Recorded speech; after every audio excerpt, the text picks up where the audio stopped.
Wealth, fame, power. Gold Roger, the king of the pirates, attained this and everything else the world had to offer. And his dying words drove countless souls to the seas. You want my treasure? You can have it. I left everything I gathered together in one place. Now you just have to find it. These words lured men to the Grand Line in pursuit of dreams greater than they'd ever dared to imagine. This is the time known as the Great Pirate Era. Come aboard and bring along all your hopes and dreams. Together we will find everything that we're looking for. One Piece.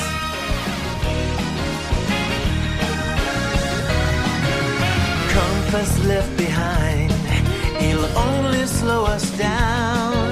Your heart will be your guide. Raise the sails and take the helm. That legendary place that the end of the map reveals is only legendary until someone proves it real. Through all the troubled times, through the heartache and through the pain, know that I will be there to stand by you, just like I know you'll stand by me. So come aboard and bring along all your hopes and dreams. Together we will find everything that we're looking for.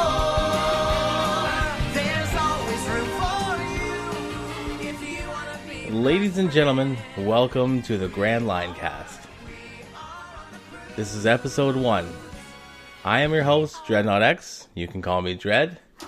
And my co-host on this adventure is Count Vamps. How's it going, Hey, man? everyone, how's it going? Yeah, it's good. It's good. I'm getting along well. No major complaints. So Nice. looking forward to having some anime chat. So Yeah, we the Grand Linecast, as you can tell by the title, you know, we gonna talk about some One Piece, some One Punch, some you name it. Lots of cool stuff. yeah, I'm definitely looking forward to it. So all things anime, manga, you name it. yeah. So Sorry, you go ahead, man. Yeah. No, so you probably got more knowledge than I do when it comes to anime, man. So maybe you can explain to me, you know, what's the difference between anime and manga and stuff? Yeah, sure, no worries. So basically, in sort of layman's terms, manga is basically a Japanese comic, but it's more actually closer. It'd be closer to a graphic novel. Okay. I'd actually probably put it in as.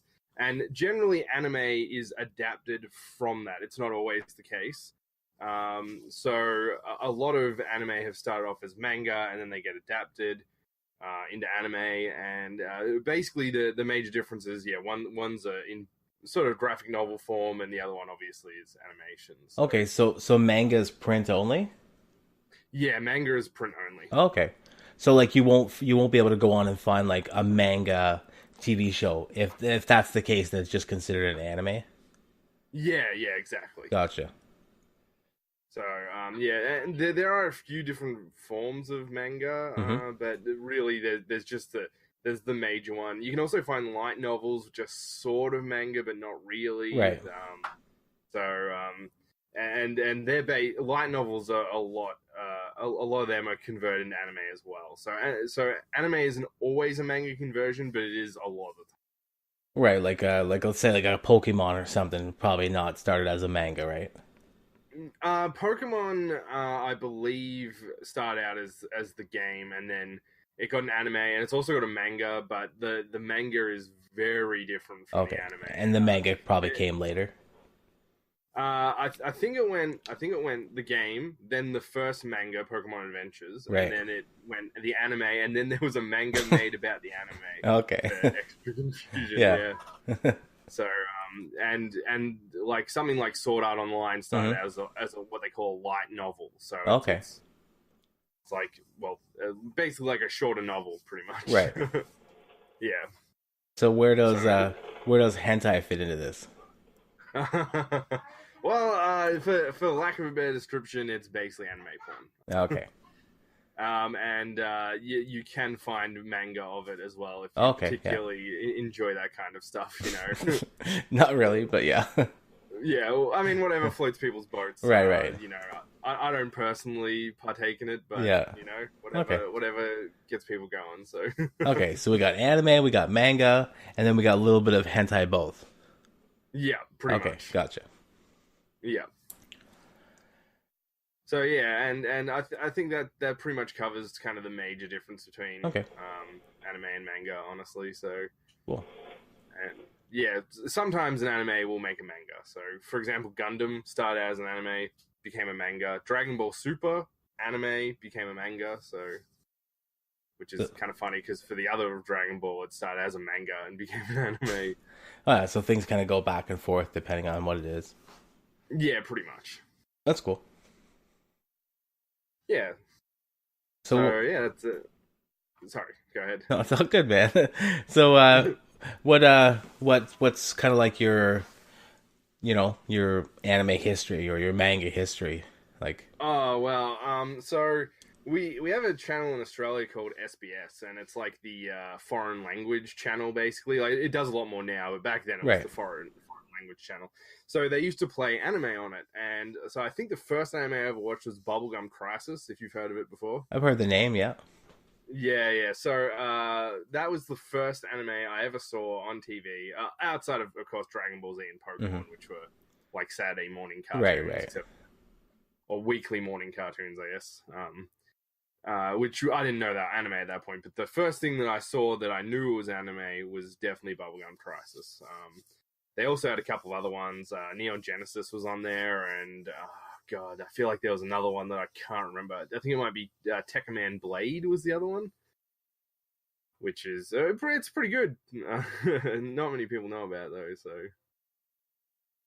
Are these all like from the early 90s or? Yeah. These are like I think Bubblegum Crisis was made in the like 91 or something like that. Yeah. Well, but yeah, most of these are pretty early 90s animes. So. Okay.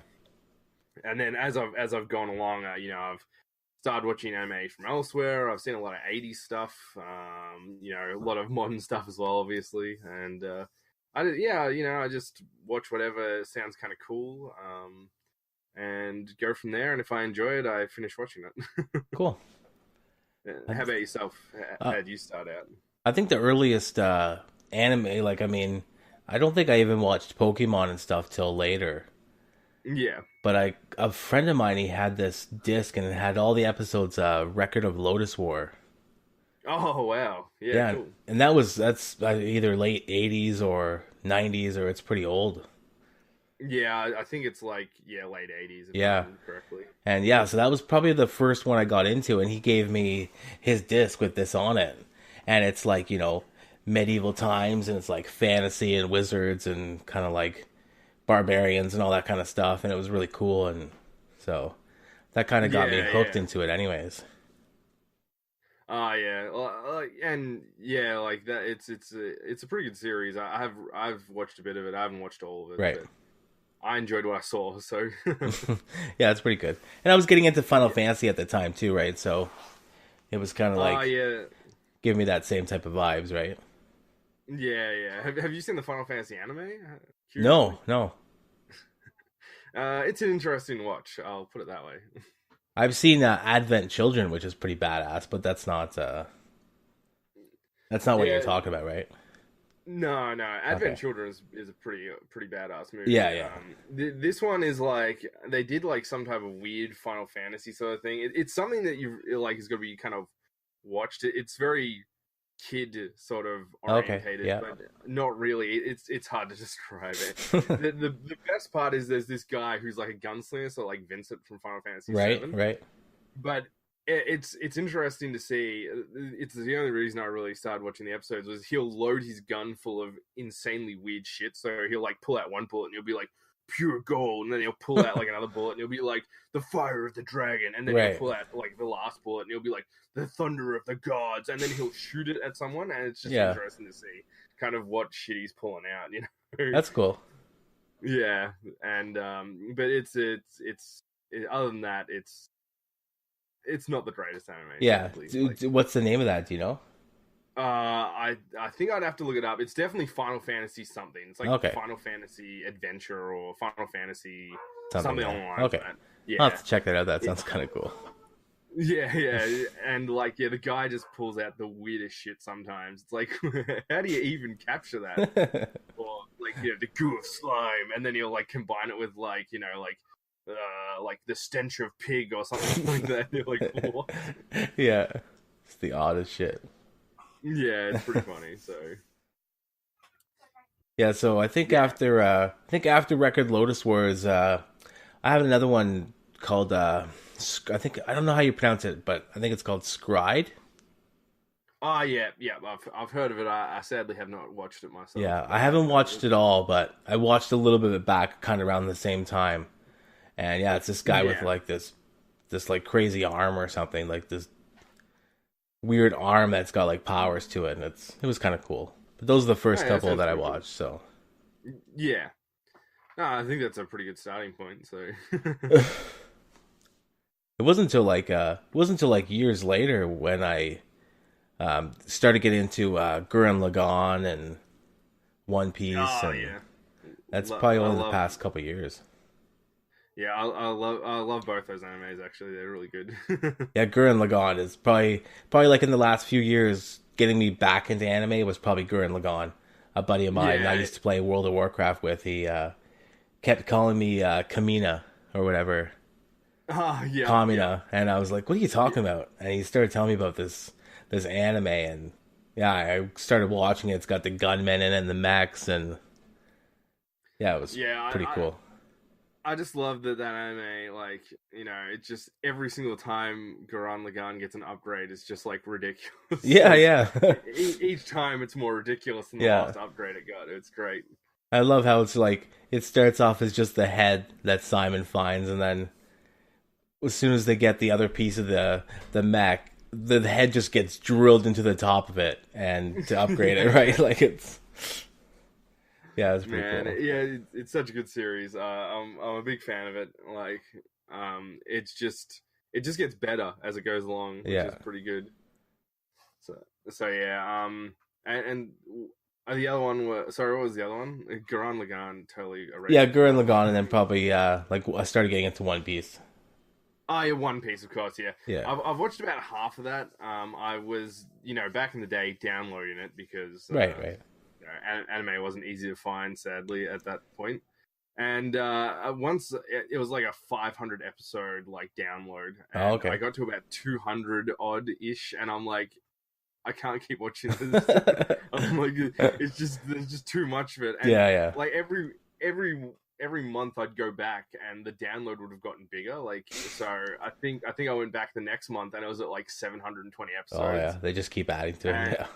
Yeah, and like, I mean, don't get me wrong, I love One Piece, but 700 episodes is a lot of episodes. Yeah, no doubt. Yeah. So you think you think you've probably roughly watched about 200 episodes of that show? Yeah, probably about that, I reckon. Okay, so it's just a little. I downloaded about 250 episodes. So and I just finished those off like a week ago. So yeah, so you're probably slightly ahead of where I was. Slightly, right? So yeah. So I'll probably end up reading the manga, I reckon, because I read a lot quicker than I obviously can watch anime. So, yeah, so normally I can catch up pretty quick. So I'm thinking I might do that just to catch up to where it's up to, and then maybe start watching the anime from there again. But is it like, is it easier to get your hands on the mangas though than it is? I've got an app called Manga Rock. Strongly recommend, if you're into manga, definitely get it. It has basically it takes all the manga from the sort of Manga Fox and all those kind of websites and puts them on an app on your phone. So that's how I read manga, and I still watch anime, but I mostly read manga now because I find it's a lot easier to sort of just sit there and go, okay, I read like 5 chapters, right. I can sort of do whatever else I need to do. So I've read a lot of manga series in the last year. Like, that's cool. A lot. So it's really good though. So yeah, Manga Rock it's called. And it self-updates. It's a bit jank on the self-update, but it does work. So is that for Android or? Yeah, it's for Android. Okay, I'm not sure if it's for anything else. And like once you download it from the App Store, it kind of handles itself. You don't have anything to do with the App Store anymore. So now, is there a subscription or anything, or? You can pay for a subscription, but all it does is that if you swap between series, there'll be like an advert in between them. Okay, that's not bad.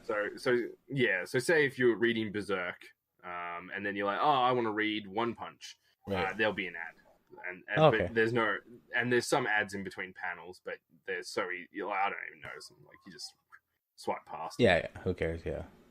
Yeah. So, but other than that, it's free, which is really good. So that's cool. Yeah, Berserk. There's like a new Berserk, right, and an old Berserk. In anime, there's a few series of Berserk. In the manga, there's just the one. Okay, it just continued on. Yeah. Right. Berserk is a really interesting series because it's one that I'd say is almost impossible to turn into an anime properly. Which kind of, if you've watched the animes and then you read the manga, you'll kind of see what I mean. Okay. It's one of those things where each panel is like a piece of artwork. And then to translate that into an anime is really difficult. Because back when I watched those first couple animes, like the Record of Lotus War, I also watched some Berserk. So... Oh yeah, the original Berserk anime, like the one from the 90s, is actually probably the closest Berserk has ever been to being done correctly. Okay. Like to the point, it's good. Like I enjoyed it. I thought it was good. The latest ones, well, I mean, storyline wise, they're fine. Just in artistic sense, Berserk has a very particular artistic sort of thing that is part of what makes Berserk. Right. And the new series just can't capture that. Sadly. Right. Like, they just don't do a very good job. Did you, if you had the time to sit down and spend like an hour, do you generally prefer reading instead of watching them? Even if the animes were done correct? It depends on what it is. Yeah. Normally, because I find that like in an hour I can read like 20 odd chapters of a manga, so which is a pretty decent chunk of manga. While I can watch like 3 episodes or something. Yeah. So if it's something short like One Punch or Samurai Champloo, like, you know, if there's only like around 50-ish episodes, I'll probably sit down and watch it. But if it's like a 400 episode series, I can probably read the manga a lot quicker than it can sort of get to that point. Right. But so I think it's also based on series, like, because reading Dragon Ball, really good manga by the way, but it's a lot better in motion. It's just like one of those animes where seeing them fight is a lot more interesting than just looking at pictures of them fighting. See, I would think it's the opposite, especially for Dragon Ball, because let's say you had an hour to read Dragon Ball, but then you had to go watch it. If you're going to spend an hour watching it, that's like what, maybe 2 or 3 episodes, 4 episodes, maybe it's 20 minutes or whatever. But you're going to watch the guy power up for an episode. Then the next episode, he's going to power up a little bit more. Then he goes to hit the other guy, and then the other guy's going to power up. And then by the time you're done, your hour is done. Right? Yeah. Yeah, no, that's pretty much right with Dragon Ball. That's why I do recommend if people are going to get into Dragon Ball Z, Dragon Ball Kai is probably the best way to do that, because they cut out a lot of the filler. So They cut out do they? Good filler as well, but there's less. I power up for 4 episodes. Yeah, no, like I started, I think it was Dragon Ball Z. Yeah. I don't think, it might have been Kai. No, it might have been Z. I can't remember.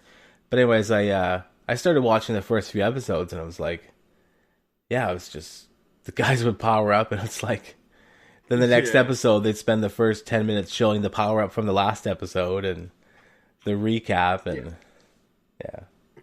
Well, for example, the very first arc, the Saiyan arc in Dragon Ball Z, it's like something like 28 episodes in Z, right? And it's like, I think it's like 13, 14 in Kai. So right. They condense it quite a bit. Yeah, they do.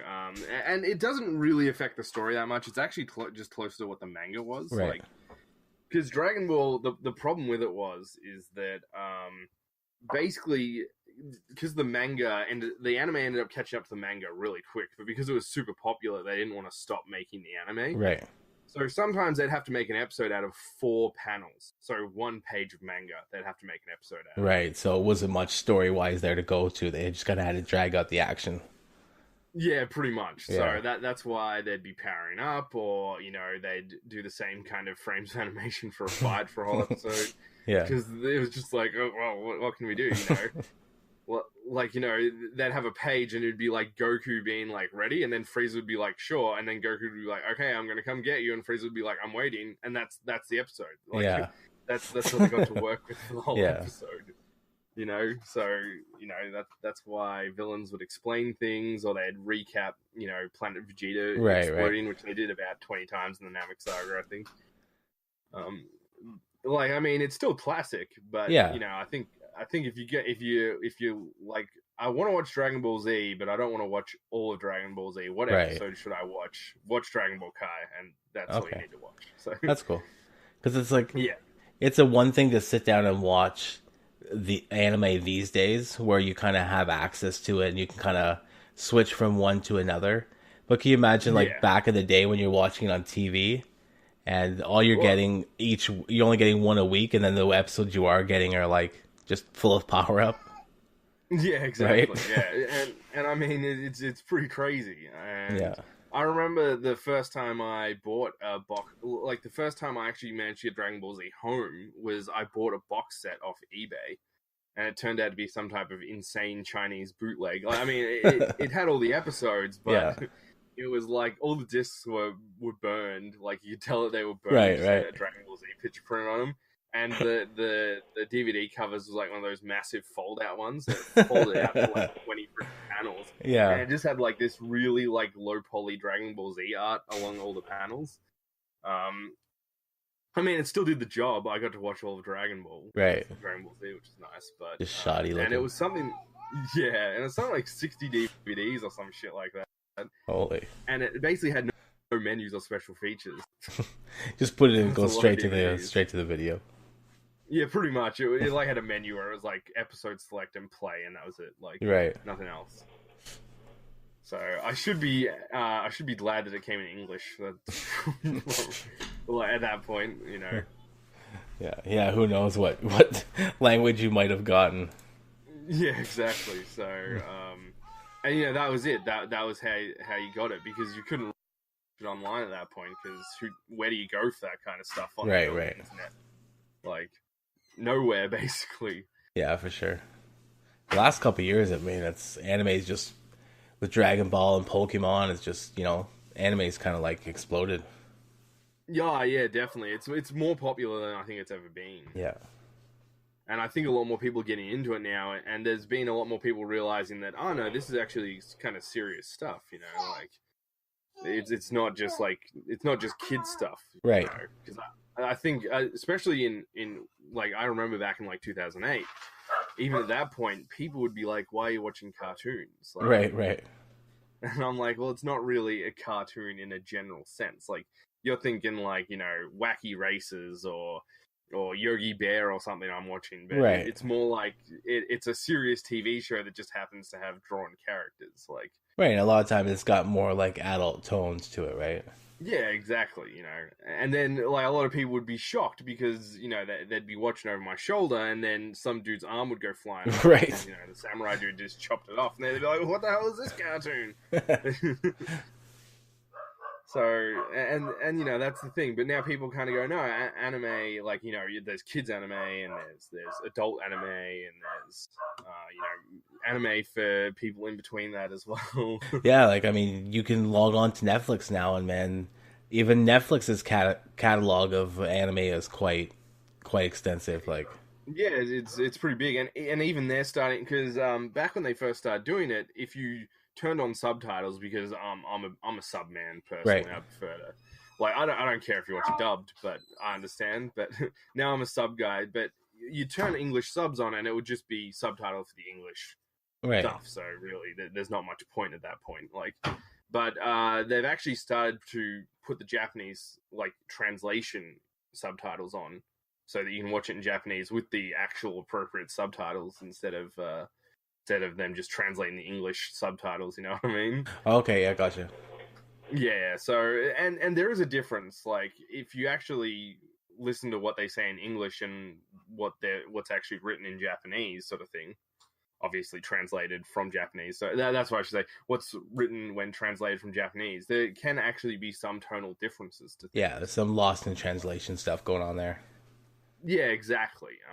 And that's why I generally watch things in their native language. So Right. And I mean, it's like, go ahead. Yeah.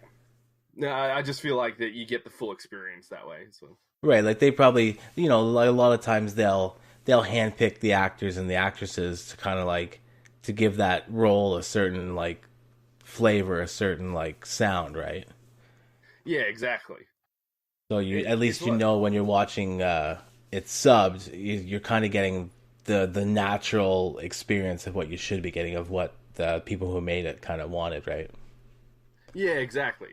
So and also like there's just things that they'll slightly change. Like I think the big thing that I remember is jelly donuts from Pokemon, which are actually rice balls. Oh yes. So obviously that's a big change because basically all they do is eat jelly donuts in Pokemon while they're traveling around. Which I guess if you're walking that much, you'd burn a lot of that off. But right. In Japan, they're actually having an actual snack that would be pretty regular for a Japanese person to have.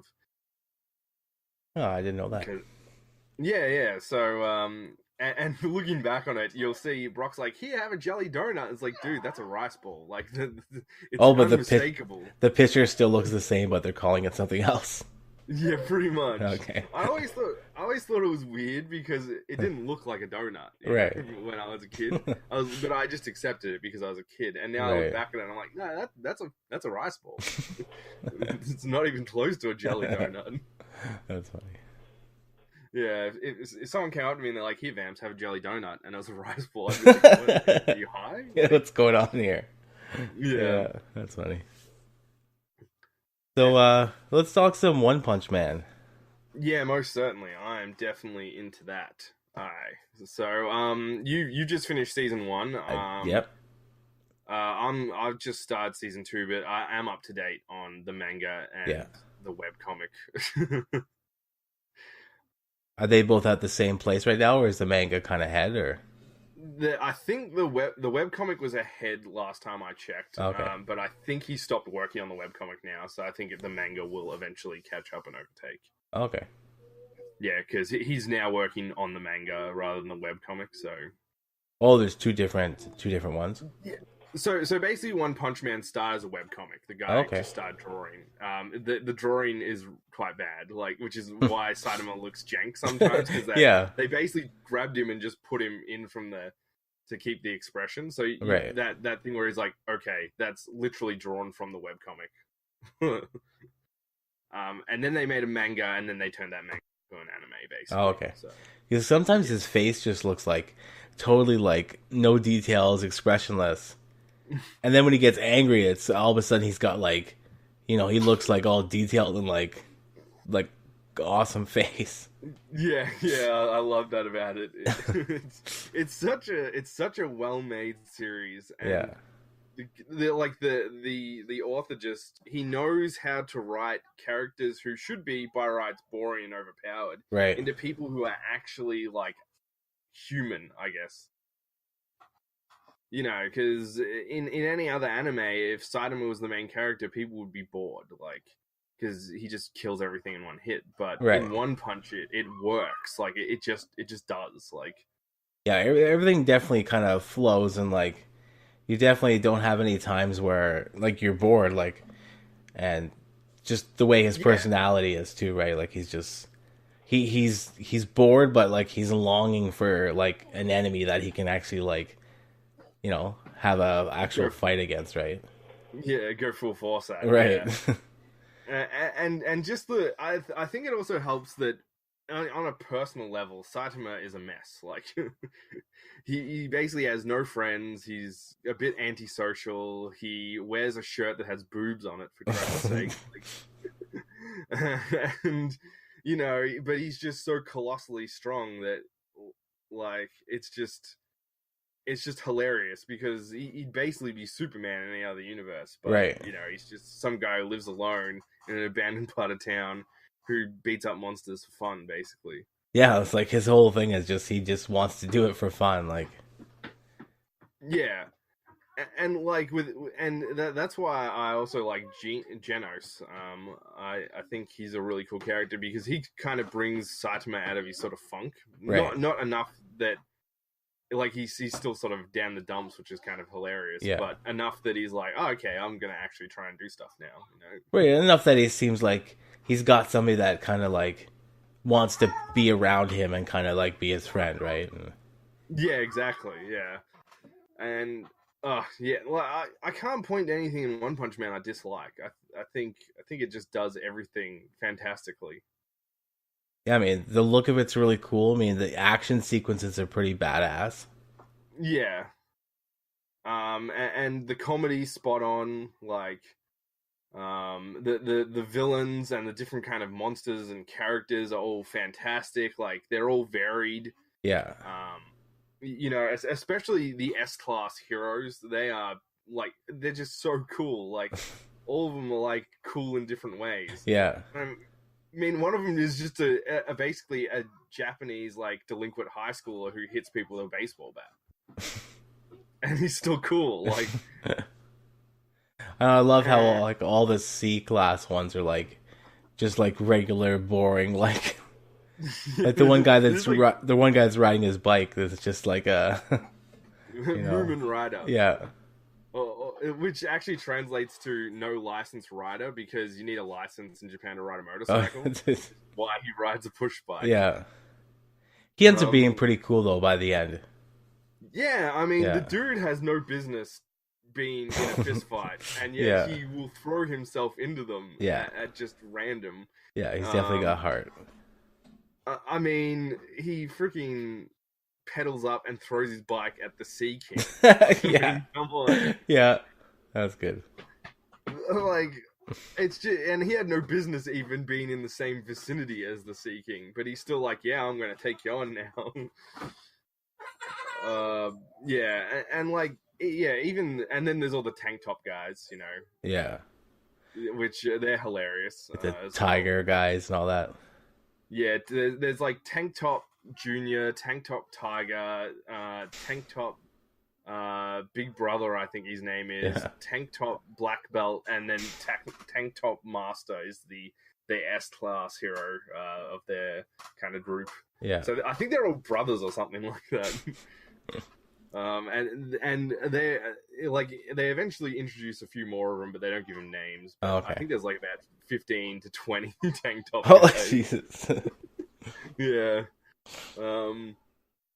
And yeah, even some of the B and A rank heroes are really cool. Like the ball bearing guy and the rapier dude.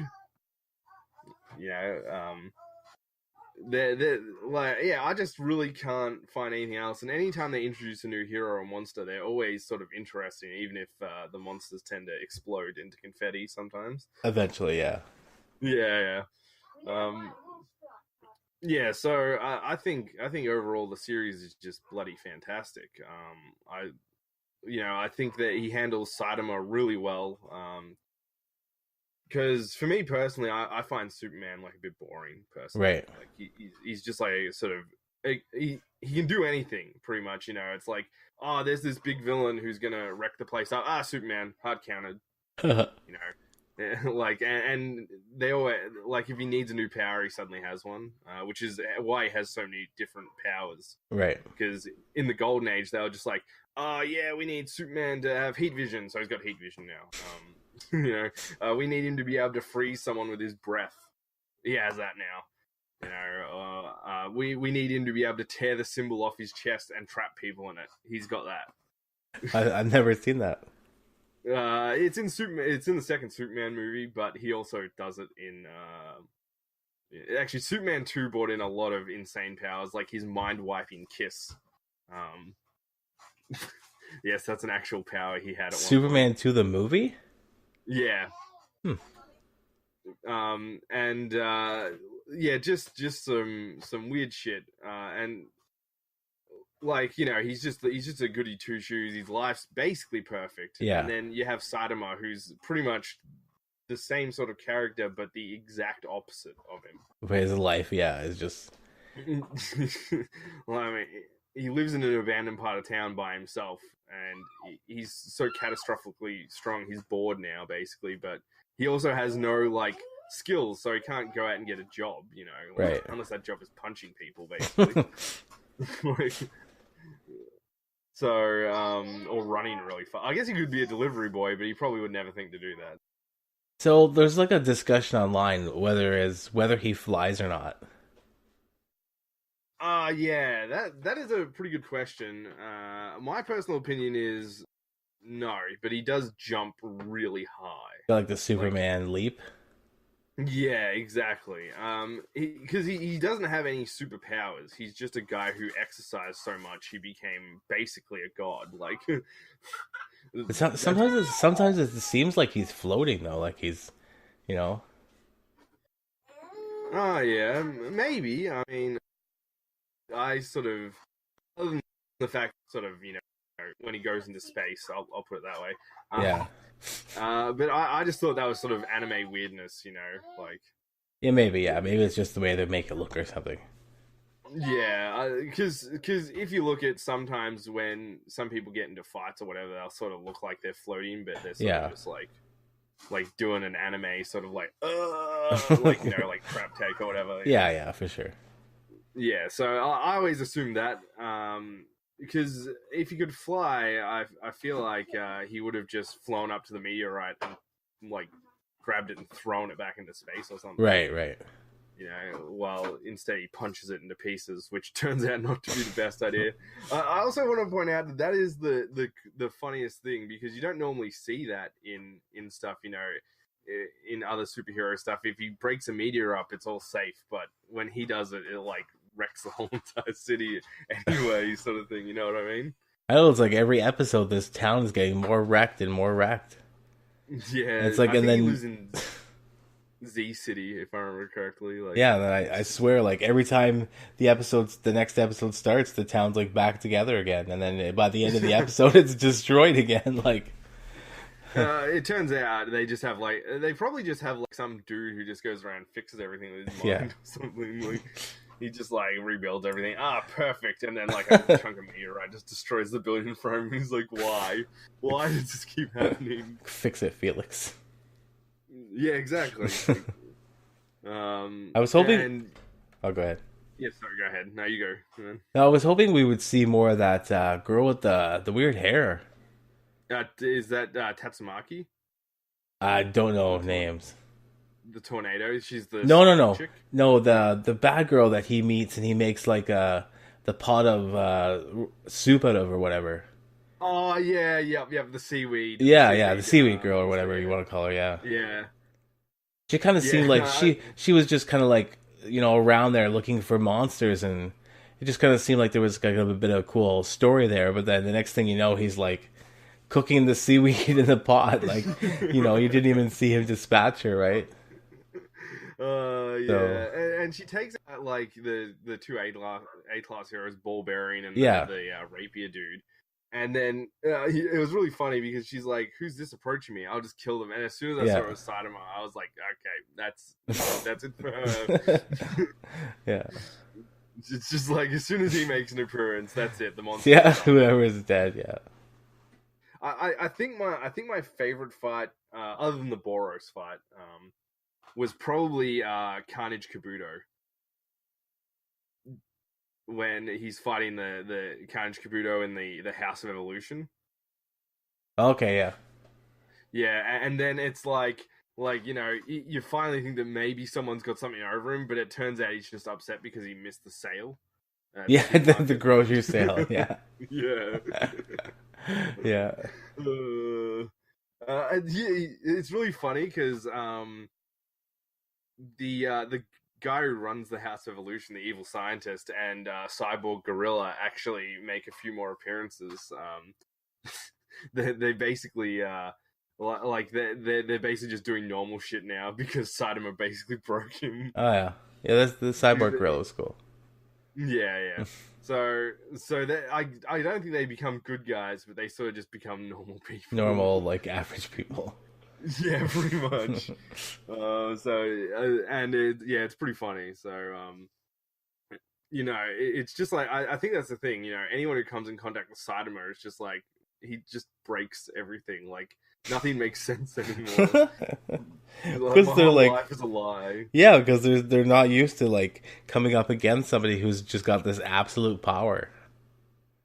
Have you seen there's a couple of minor, small, extra sort of animation things after season 1. They're like just like little extra things. They go for like 2 minutes each. Right. Have you seen the one with Silverfang? No, I haven't seen any afterwards. Oh, you should most certainly go watch it. So, they're basically playing this game where they've got like one of those little rubber mallets, Right. and you got to grab it and bonk the person on the head before they put a bowl over their head. It's like a little Japanese game. Okay. And Silverfang and Saitama play that, and oh my god, it is hilarious. I'll have to go check it out. I won't ruin it for you because it is just great. But it's just those little things where you see Saitama just acting like a normal person is just hilarious. Yeah. Like, it's just such a good series. I really can't point out bad stuff about it. Like, Yeah, I've heard nothing but good things about it, and I would totally recommend it too. Like it's got a killer intro, it's got great action, it's got good storytelling. Like you said, it's got that humor there. yeah, I like in an anime when the bad guy gets defeated, and then you kind of hear him like at the end of the episode. yeah, Like, yeah. yeah, I like that. Yeah, it is pretty good, and he also does another one. One is the name of the guy who drew the original webcomic as the author. He also does Mob Psycho 100, which is immensely good as well. Both in anime and manga form. I actually binge read that. It took me 2 days to read 100 chapters. Holy. Yeah, and it's another one where it's just like, holy crap! Like this guy knows how to write. Right. Like really good characters, because Mob is sort of like the Esper version of Saitama, but not as Saitama, like, right. But he's like, you push him and he goes Mob Psycho 100 basically. Right. And one has said that he's as strong as Tatsumaki the Tornado. So Okay. yes, and she's number 2 in S rank, so he's basically like, if those two ever fought, it'd be one hell of a fight. I think is what he said. So, How many episodes of the anime is that? I think there's only like I think there's only about the same as One Punch at the moment. It only covers one arc, so I think it's like 12 to 14 or something like that. Okay, yeah. It's sort of, they don't tell you that it's necessarily set in the same world, but it's sort of implied as well to some level. So. They don't make much in the way of reference to it, but there is some things that you go, oh, maybe it is set in the same world as One Punch. Right. They do reference a few things, but they don't flat out just say, yes, this is definitely set in One Punch, like, universe. So who knows? One day we might see Mob at some point. show up in City Z. Yeah. So it's also really good. So I think the guy is just fantastic at writing, well, basically mangas based around characters sort of getting like really powerful dudes getting into situations that they kind of sort of just end up, they wander into some insane situation and just like kick the living shit out of someone. So I'll have to go check that one out then, that Mob Zero or that Mob Psycho. Yeah, just look up Mob Psycho. You'll definitely find it. Alright, cool. Yeah. So yeah, I think One Punch is fantastic. I guess this is the very short version of my long speech. Yeah, I agree. Yeah. Talk to me about some Samurai. Oh, Samurai Champloo. Yeah. So it's a real interesting anime. It's one of the first major ones I remember watching on DVD. One of my friends had it, and at first I thought I was gonna hate it because he comes up to me and he's like, so there's this anime and it's like a samurai one. I'm like, oh, okay, cool. And he's like, and it's like whenever the guy who wrote it, whenever he thinks of samurai, he thinks of hip hop music. Right. So it's got a lot of hip hop music in it, and I'm not a big hip hop music person. I'll be honest. So I was like, but then I watched it with him, and holy crap, like it is really well done. They really sort of get the hip hop and put it in there really effectively. Like it actually really works quite well. So the basic storyline of it is that there's this girl called Fu, and she ends up getting entangled with these two Ronin guys, Mugen and Jin, and she ends up saving their life. So she asks them to take her to find the samurai who smells of sunflowers, and that's basically the plot line. And they have to go find this guy, and all they really know is that he smells of sunflowers. That's it. And Jin is like your general sort of Ronin guy, like, so he's very like, you know, one hit, one kill sort of guy. And Mugen is basically a breakdancing samurai who does breakdancing moves and kicks people and stabs them a lot. So, and basically, normally they'll get into situations where it's like, how the hell did they even get here? And right. Because they're so badass, they normally just get out. Why Fu like screams because she's just some random girl. She's a waitress, basically. Right. That's what her job tea house, yeah. Yeah, and pretty much the way she meets Mugen and Jin is that there's these douchebags in the tea house giving her trouble, and she says and Mugen's like, if you give me 50 dumplings, I'll beat them up and get rid of them for you. Yeah. And so she ends up offering them 100 dumplings in the situation, and so Mugen starts beating these guys up, and then Jin comes in, and Mugen thinks Jin is a bodyguard, so they start a fight, light the whole entire tea house on fire, and basically burn down her home. So she's just like, well, shit. And that's their first interaction, like just those two trying to kill each other while the tea house burns to the ground, basically. Yeah, it's I thought it was pretty cool. I like how the action, and I like how it jumps around a lot. Like it kind of reminded me of like a Quentin Tarantino film or something. Yeah, it's actually, now that you mention it, is very. If Tarantino made an anime, that would be it, right? May very, very well be it. Yeah. I like how you see them like about to get executed, and then it would jump forward and kind of show you like in the tea house and. Yeah, it's really good, and you can also find it on Netflix, guys, if you're interested. So really easy to find. Oh, okay, cool. I didn't know it was on there. Yeah, it's on Netflix. So yeah, sorry, go ahead. No, man, it's cool. I know on YouTube they have. I was watching it on there because Funimation uploaded the first season of it, so nice. All for free. So I was just checking it out on there. Oh yeah, fair enough. Yeah, it's one hell of a show. It's only like 24 episodes, right. And like back when I first watched it, I wish there was more, and I also wasn't a big fan of the ending. But now that I've rewatched it as I'm older, I'm like, no, it's a good length, and the ending actually is really good. Like, right. you know, like, I guess when you're younger, you sometimes can't appreciate those kind of endings. Maybe. Yeah. Like, I won't go into it too much in case anyone wants to watch it, of course. But yeah, I've only watched the first episode, but I'm gonna continue on. It looks really cool. Yeah. I think I just started watching it again the other week, so I think I'm up to like episode 20 odd, 21, cool. Somewhere around there. Yeah. So so that's really good. I can't recommend it enough. I think it's it definitely doesn't get enough love because I think it's outdone by Rurouni Kenshin or Samurai X. You know, I think a lot more people know about that than Samurai Champloo. So I've never heard of any of those. yeah, they're also on Netflix as well. Okay. Rurouni Kenshin, so it's another good one. It's a bit different, but yeah, that's another samurai anime. So. You'll have to be the recommender, and then I'll go watch them. No worries, man. What do you think of One Piece? Curiously. Oh man, I'm in love with One Piece. One Piece is awesome. Yeah, it's pretty good. The characters and it's probably like this for most animes, but I love like if I don't know if you ever seen the show, the anime Fairy Tail. Yeah, Fairy Tail's awesome. I love So that like show. Fairy Tail and One Piece, they had this weird thing where like the main characters are like total badasses, but Yeah. like they both eat a ton. Like if you see Luffy and you see Natsu, like man, they're always eating, right? They're always hungry. Yeah, Right? Yeah.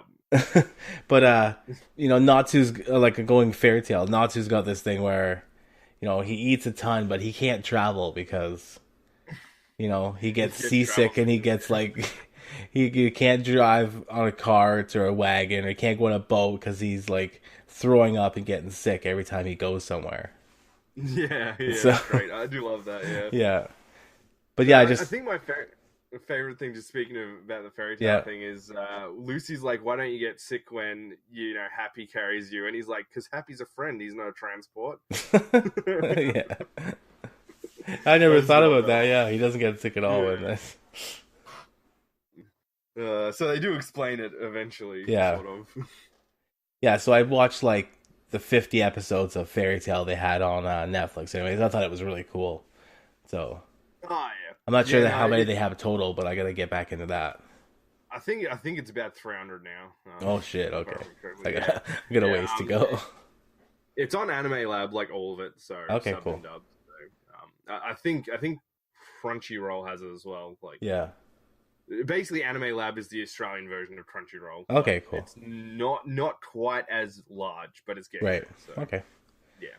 But yeah, One Piece is cool, man. Like, I love all the characters, and man, I find the story like really engrossing, and I've never found myself like I've watched a few animes before where, you know, it's emotional, but man, the way I feel for some of the characters in One Piece, it's like the Tony Chopper storyline where they meet him and they talk about like his backstory and like kind of getting bullied as a reindeer, and then meeting meeting the two doctors that kind of help him out, and it's just, man, it was just, you know, it's pretty emotional. Yeah.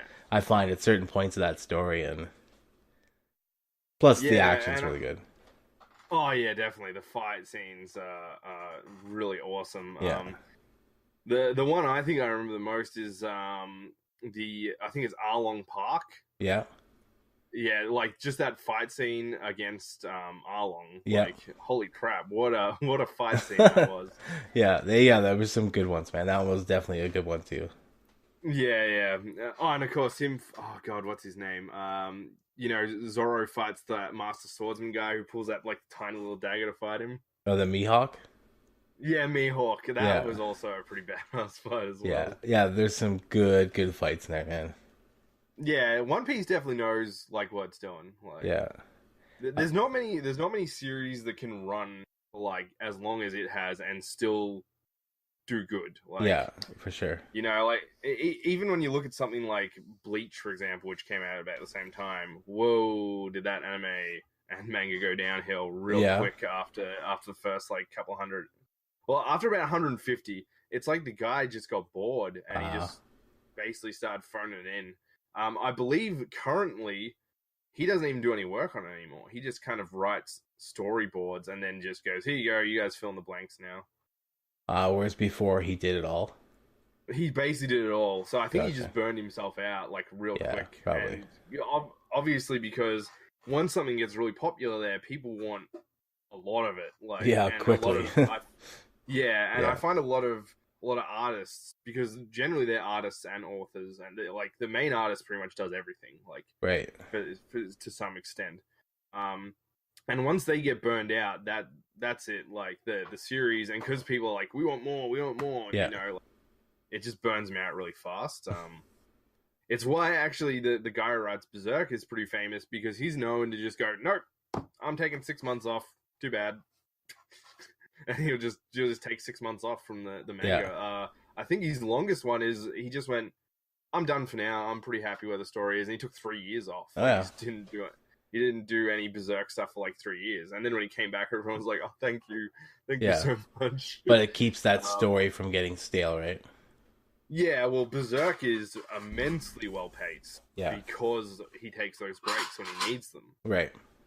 And I mean, when you look at look at how he draws the panels, I reckon he must spend like a couple of days sometimes on just one of those panels. Right. Like, it's insane. And I think that's the thing is, One Piece is immensely good at it's just the guy knows, like the main writer knows what he's doing with it, I think. Yeah, I definitely really enjoy that show. Yeah. So yeah, and I think I think he's done a great job so far. I mean, I still enjoy it. I know I haven't watched it all, but I certainly want to get back to getting into it. I think I'll read the manga, as I said. Right. Because I'll be able to catch up a lot quicker that way. The thing I like about the animes is I find the music so good in these. Yeah, and that's definitely one big thing you miss out in the manga. Yeah. Which is why I'll generally watch, even if I'm planning to read the manga completely, I'll generally watch a couple episodes just to hear the intro song and all that. Just so you have it in your head and stuff, right? Yeah, exactly. Because then you can imagine it when you're reading the manga. Right. Which certainly improves the experience sometimes. Like I used to read a bunch of like Forgotten Realms books when I was like growing up and stuff.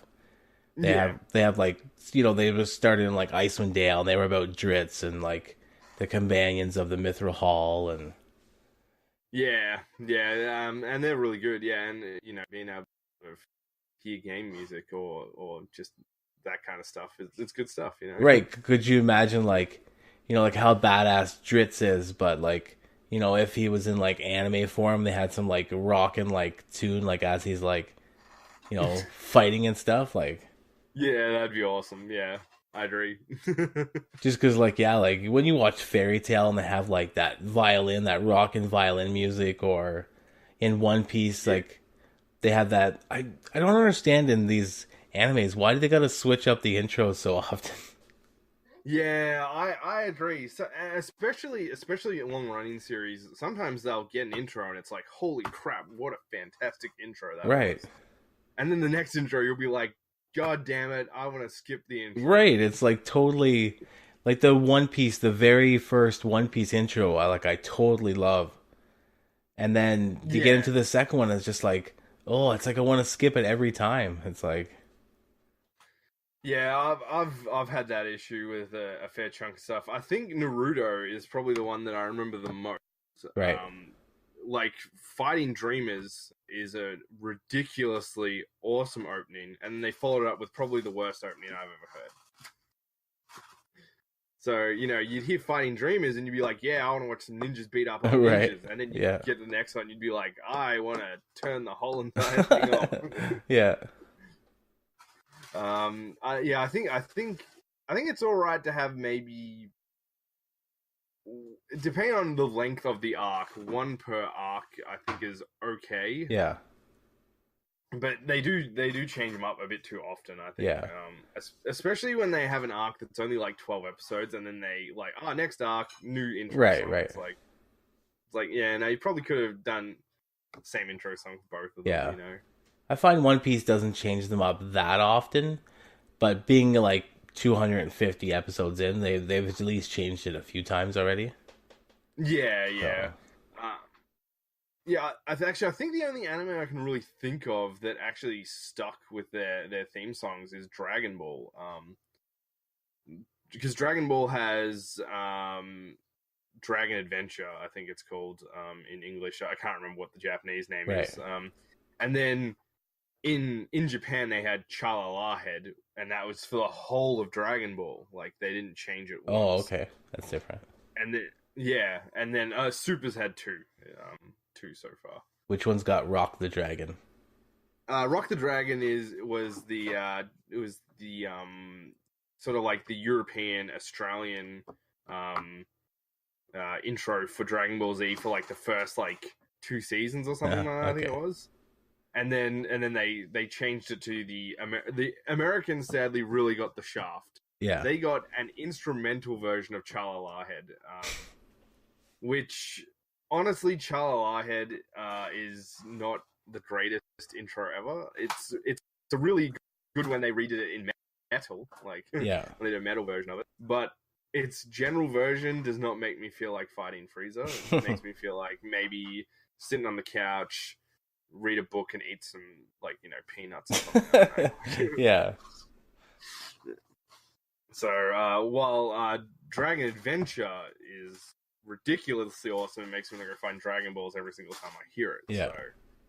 So, and then the Dragon Ball Kai had Dokkan Battle, it's called, which was amazing. Like, it's a really good intro, that one. Very high energy, very Dragon Ball Z, in fact, I'd Right. say. So, but yeah, so, I guess at least if they change up the things, we're not stuck with a shit one, I suppose. Yeah. Positive we can look Sure. at, Yeah. yeah. But yeah, I think music in anime is really good. For the most part, anyway. Yeah. And I think, Fairy Tail particularly, the fighting themes in Fairy Tail are really good.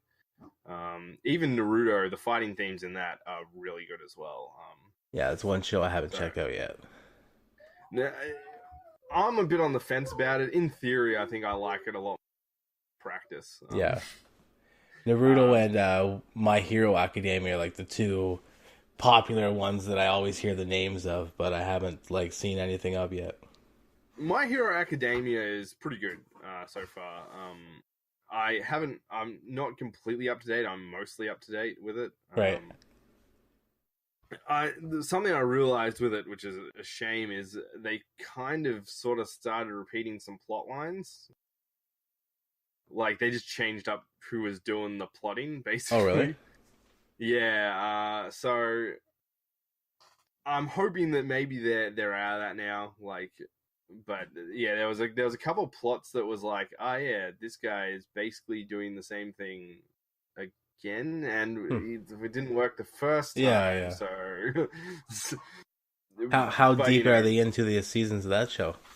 I think if I remember, they're up to the second arc in the show, and they're about chapter 150 in the manga. Okay. So I've watched some of the anime. I've read up to date. I was up to date with the manga at the time. Right. So he's hoping that they do kind of try and figure something out. Because it is good. Like the first 3 or 4 arcs are actually really solid. But yeah, I think that's actually one thing, is that especially Shonen Jump, which I do like Shonen Jump. But once you read a lot of it, you start to notice that a lot of them tend to have similar plots. Okay. Yeah. So, and I think some of them can pull them off better than others. But when you sort of have a generic sort of anime that comes out that's popular and is Shonen Jump, I find they tend to sort of cover the same ground as other ones. Because it's safe, I guess, maybe.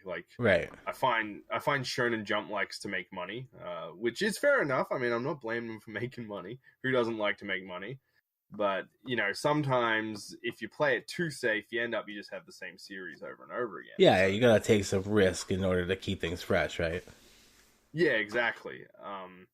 And I think partially part of the reason might be because Dragon Ball and Naruto, sort of by extension, was so popular, they made so much money, they sort of want to keep doing that, sort of thing. So, but sometimes you gotta just break out of that mold, why I think One Punch is so good, because it breaks out of that mold. Right, it's definitely different, yeah.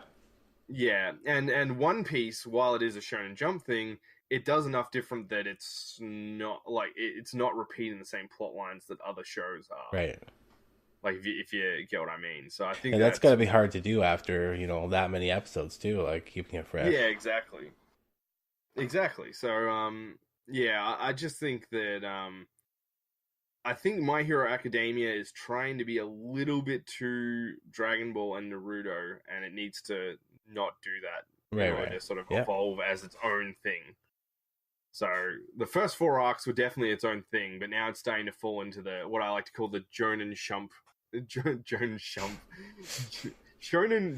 cycle. Yeah. So what is Shonen Jump? Is that a company that makes all these, or what is that? So it's basically like a manga when you get it is generally several issues of a manga. So Okay. for example, let's use chapter 1 of Berserk for example. It's actually like 6 issues of Berserk. Okay. So the issues are generally published in a magazine. So Shonen Jump is a particular magazine. Now it doesn't do Berserk, but it'll have like an issue of My Academia, an issue of Naruto or Boruto, I guess now would be the correct one.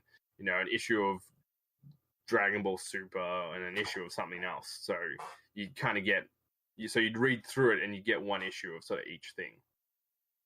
And that's how you keep up to date. So if you're an up to date reader, you get Shonen Jump basically. Okay. And basically, Shonen is sort of aimed at like sort of 10 to 16-year-olds is the idea, I guess. Like in Japan, obviously. Right. Like you don't necessarily need to be in that age group to enjoy them, but that's kind of the age group they shoot for. And then there's another type of manga which I can't remember the name of, and that's the adult one. And then there's another type of manga that's aimed for grade schoolers, basically. So, and they all have so shonen means the sort of 10 to 16 sort of age. And then there's like, I think it's like Jonin or something like that is like the adult one. And then there's like Chonin, I think, is the kids one. I can't 100% remember if that's what they're called, but that's kind of like the idea. Okay. So you'd pick up an issue of Shonen Jump and okay, I'm getting shonen like comics. Right. Okay. So it's like almost like a brand or something like. Yeah. It's like a magazine that has issues, and it also has some other stuff in it. News like anime and manga news. Like so in Shonen Jump, you might find out they're doing like like Boruto like season 2 or something like that. You find out in that magazine. Okay. So that kind of stuff. Or they're making an anime or they're making an action figure, freaking Luffy. Yeah. So that kind of stuff. So I think if I remember, One Piece fits into the shonen area. Yeah, I see Shonen Jump like it's right above the One Piece titles. That's why I asked. Yeah, exactly. So Shonen Jump is sort of like a publishing brand, I guess. Okay, gotcha. Yeah. So it's kind of like how Bandai sort of as their series, yeah. Okay, because there's also like a bunch of One Piece games, and there's like this new one. And it's got a bunch of... It's not just One Piece, but it's got a bunch of different anime characters in it. Jump Force, is it? Jump Force, that's it, yeah. Yeah. Now, I'm just wondering if that's all, like, Shonen Jump? Yeah, so it's like One Piece, Dragon Ball... Naruto, JoJo's Bizarre Adventure. Okay. That kind of stuff. Okay. So mostly just people from that brand, though, right? Yeah, exactly. Okay. So you wouldn't find Guts in there because he's he's one of the other brands. Right. Yeah. Okay. Or you wouldn't find Kid Detective. Yeah, One Punch Man. Whatever. Right. Yeah. Okay. Cool. It's a pretty cool little system. I think it's kind of cool because it's like if you feel like reading a certain area, like say you feel like reading horror, you'll pick up the adult book and hope that maybe there's a horror issue in there. Okay, cool. But if you feel like watching, Goku punch Frieza in the face, you pick up Shonen Jump. That's cool. Or whatever. So so that's how it works. Yeah. All right, that's cool. All right, yeah. What other ones do you have here to talk about? You want to talk about the Gundam? Gundam, man, I love Gundam. Pretty much point me. It's really funny because I'm just gonna tell a little story very quickly. So when I first started watching anime, there was a guy who tried to get me into Macross, which is sort of a Gundam-esque sort of thing. If you haven't seen it, and because I thought, now this is me being a douchebag back in the day, a young teenage douchebag, because of me going, thinking that giant robots are the popular animes, I didn't want to watch it, so I didn't. So it took me a while to get to the mecha anime, and goddamn, I wish I wasn't such a fucking idiot back then. Sorry, excuse me, but I was, because Gundam is probably one of the best anime series I think I've ever watched. Right. So I'm up to Gundam Double Zeta, which starts out a bit different from the other series, but then kind of turns into the other series. So Gundam is very serious. Lots of war, lots of people die. It's almost like if Game of Thrones had giant robots in it, it'd be Gundam, like pretty much.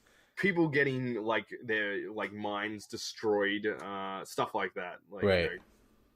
It's certainly not. It's not something you'd sit down with the kids on the weekend and watch a kind of show, because it's like very horrors of war sort of stuff. Okay, yeah. But it's immensely well written. The fights are really cool. Giant robots. The giant robots in it are really cool, except for the gun tank, which is a piece of shit.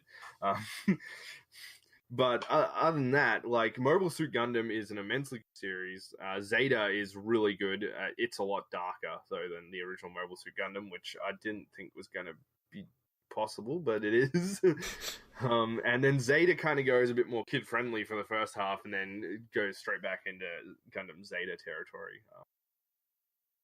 So, like, what would be a good spot to, like, jump in? Let's say I wanted to, like, start off on my first... So there's two series that I'd recommend starting at. The first one is Mobile Suit Gundam itself, like so the very original series. Yeah. Because that sort of lays the groundwork for Zeta, Double Zeta, and then there's two after that, which I can't remember the name of at the moment. And they're kind of like the end of that arc, and then they start a kind of new universe. So gotcha. About every 5 series of Gundam, they start a new universe of Gundam. So... and the other one I'd recommend is Iron-Blooded Orphans, which is one of the later ones. Holy crap, Iron-Blooded Orphans is freaking hardcore. It also has probably one of the best anime closings I think I've ever heard. Like, normally I don't stick around for anime closings because, you know, it's a closing. So I normally skip to the next episode. But right. No, Iron-Blooded Orphans closing makes me watch it every single goddamn time. Like, it's called Orphans no Namida. Holy crap, what a song. And it matches the series perfectly. Because basically the short version of the plot, I'll do a little synopsis for Mobile Suit Gundam as well. So the short story of Iron-Blooded Orphans is basically there's a bunch of kid soldiers, and they take over their mercenary group because the adults are shithouse, basically. So they're a bunch of, basically, from children to teenagers now running a mercenary company and trying to fit into the world of war, basically. Or the galaxy at war. Right. So they're obviously flying by the seat of their pants, and yeah, it really shows as the series moves along. I won't give any spoilers, but holy shit, what an ending. Like, and then Mobile Suit Gundam is pretty much, there's the tyrannical Zeon, they're called. They're basically space Nazis, for lack of a better description. But they're not really space Nazis either, but that's kind of the closest sort of thing I can get. And right. Basically, they've made these really awesome mobile suits, and so the Federation, the United Earth Federation, basically make 3 prototype mobile suits. One, which is Gundam, because not every mobile suit is a Gundam. Gundam is sort of like a special mobile suit. Gotcha. So, basically, a rookie crew, including a few children soldiers as well, must be a thing, basically get onto White Base, which is like their technologically advanced airship, and one of the kids ends up in Gundam called Amuro. He's the main character. He's like probably like 15, 16, and he pretty much ends up learning how to pilot Gundam, and Gundam is basically, like, he's the only one who can pilot it as well. Right. So he's sort of stuck there, and basically he's got to try and end the war that is not going well for the Federation. And Gundam is basically like, if Jesus was a mobile suit, he'd be Gundam. Like, pretty much, he's pretty much just, he just starts wrecking house. Like, he starts taking names. So that's basically the synopsis of that one. But there's a lot more in depth than that as well. Like there's a lot of subplots of like certain villains sort of like playing things behind the scenes against each other and stuff like that. The major one being Char, or Shah. He's kind of like, he was like, his family was the ruler of Xeon before the latest rulers, and now he wants to kind of get back what was lost, is basically his subplot. So he's sort of a neutral guy, but not really either. It's very in-depth. They're very good. I strongly recommend starting with either one of those, because they're great to just jump into.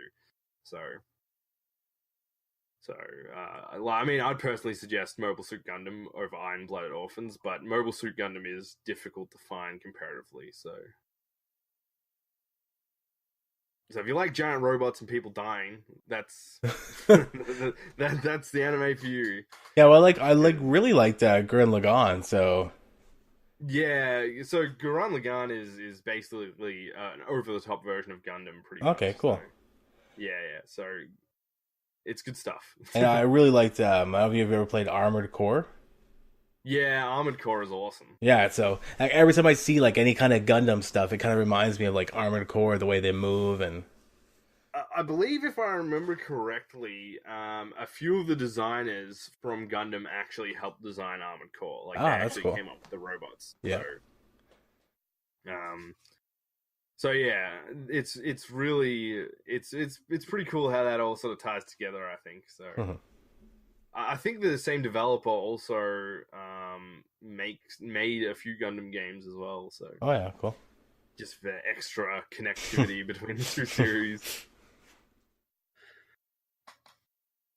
But yeah, so strongly recommend Gundam. Any Gundam really. So big Gundam fan. Yeah, big Gundam fan. I'm definitely converted. I was wrong. Giant robot anime is amazing. Yeah. Actually, Gurren Lagann is actually what made me watch Gundam. Actually, now that I think about it. Just because you like the mechs and stuff that were in that one, or? Yeah, pretty much. And then I was like, well, let's watch Gundam. And then my local JB Hi-Fi had a box set of the original Gundam, and I'm like, done. Let's do it. Nice. I've been building Gundams ever since. Yeah, pretty much. Yeah, I mean, I've been told I'm not allowed to buy anymore until we get our own place now, which is, I guess, fair enough. Got no room to put them. Yeah, pretty much. They're just lying down on shelves at the moment, basically. Yeah. All right, man. I think that's good for our first episode. Yeah, I think we've pretty much covered a lot of stuff, and a lot of cool anime talk and manga and everything. So, all right, sounds good, man. So where can the people catch you on online? So I've got a Twitter, and I've got Twitch, which I do gaming on. So I'm just Count Vamps. Yeah, with a Z at the end instead of an S, because, I'm 90s, I guess. And pretty much you should just be able to type into Google and you'll find something of mine. Yeah, we'll have all your social media stuff in the description of the podcast anyways. Yeah, no worries. So other than that, yeah, it's pretty much the easiest way to find me, I think. Pretty much out there, so... Cool, man. Well, thanks for coming along on this adventure, and we'll either come back every week or every couple of weeks, and we'll hit up some more anime. Yeah, it sounds good. I'm happy to do it whenever. So sounds good, man. Awesome. Well, thanks for doing all this. I really appreciate it. So, hey, no problem, man. Yeah, and thanks to everyone who listened as well. Good stuff. Thank you guys. All right, man. Let's shut her down. Have a good night. Yeah, you too, dude. See you later. Later.